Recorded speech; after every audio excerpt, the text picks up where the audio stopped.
এইবোৰ কেৱল একোখন কিতাপ নহয়।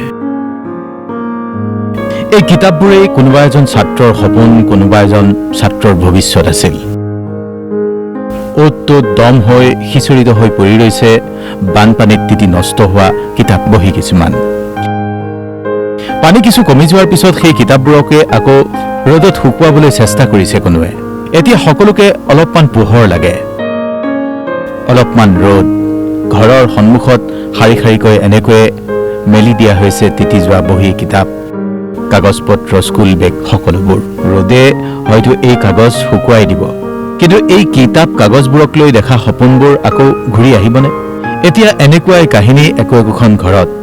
শিৱসাগৰৰ শিমলুগুৰিত এতিয়া প্ৰতিখন ঘৰেই যেন এনে একোটা কাহিনী ক'ব খোজে।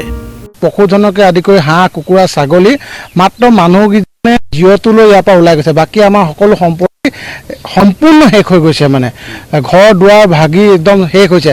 আগফালটো যদি অকণমান ভাল হৈ আছে, পিছফালে গোটেই বস্তুটো উৰুৱাই লৈ গৈছে। মানে পানী ধুই উটুৱাই লৈ গৈছে।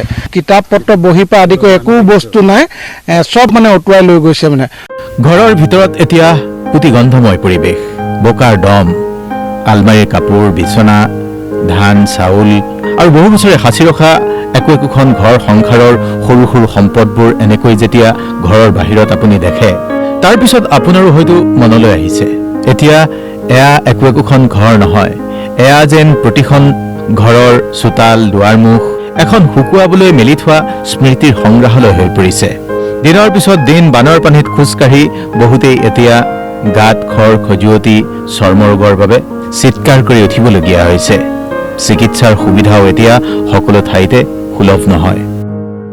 বান শুকোৱাৰ পাছত যিটো বিপৰ্যয়, এইখিনি কিন্তু এটা ভয়ংকৰ ৰূপ হ'ব। কাৰণ এতিয়া মানুহৰ ছালৰ বেমাৰ হৈছে, মূৰে হৈছে, দেখিছে বা দেখুৱাইছে, ভয়ংকৰ ৰূপত আচলতে গোটেই দেহটো অৱস্থা হৈছে। এনেকুৱা মূৰেই নহয়, এই সমূহ ৰাইজৰ হৈছে। তথাপিও জীৱন জানো থমকি ৰয়। কোনোৱে হাতত ঝাৰু, কোনোৱে বাল্টি, কোনোৱে কোৰ অথবা কোনোৱে অলপমান আশা লৈ ঘৰটো অলপমান পৰিষ্কাৰ কৰিবলৈ এনেকৈ উদ্যত হৈছে। আজি যদি আপুনি বানাক্ৰান্ত কোনো এগৰাকী গৃহিণীক সোধে, তেওঁলোকৰ বহুতেই ক'ব, বানৰ পানীত ঘৰ উটি যোৱাৰ দুখতকৈও সংসাৰখন পুনৰ জোৰাতাপলি মেলি আৰম্ভ কৰাৰ চিন্তাই বহুতকেই কষ্ট দিছে। এটা ঘৰত যিবোৰ সম্পদ থাকে, সামগ্ৰী থাকে, সেয়া কেৱল আচবাব নহয়, প্ৰত্যেকটো বস্তুৰ লগত জড়িত থাকে বছৰ বছৰ ধৰি গঢ়ি তোলা জীৱন। আৰু সেইকাৰণে এই জীৱন, সেই জীৱন তুলনা কৰি এতিয়া বহুতেই হাঁহুতাশ হুমুনিয়াহৰ কথা কৈছে। কণ কণ শিশুহঁতে ক'তো এতিয়া খেলিব পৰা নাই। বানত তিতি জুৰুলি জুপুৰি হোৱা বহী কিতাপ বিচাৰি ব্যস্ত হৈ আছে। বৃদ্ধ বৃদ্ধা কোনোবাই বাৰান্দাত বহি, কোনোবাই পথৰ দাঁতিত বহি ঘৰৰ ভাঙি যোৱা দেৱালখনলৈ চাই হাঁহুতাশ হুমুনিয়াই দিছে। ভাবিছে এই ঘৰটো গঢ়িবলৈ কিমান বছৰ লাগিছিল আৰু ধ্বংস হ'বলৈ মাত্ৰ কেইমিনিটমান। জীৱন এনেকুৱাই, প্ৰকৃতিৰ ওচৰত অসহায়। বহুতেই আজি সহায়ৰ হাত আগবঢ়াইছে এইসকল লোকক। বহুতেই এওঁলোকৰ এই দুখ দুৰ্দশাৰ দিনত কাষত থিয় দিয়াৰ চেষ্টা চলাইছে। এয়াইতো মানুহ, এয়াইতো মানুহৰ জীৱন। মানৱীয়তা থকা কাৰণেই মানুহ সঁচাকৈয়ে মানুহ হ'ব পাৰিছে। শিৱসাগৰৰ পৰা বিকাশ বৰুৱা, ভাস্কৰজ্যোতি দাস, অৰূপ দিহিঙীয়া, বিপিন হাজৰিকাৰ ৰিপৰ্ট, DY 365।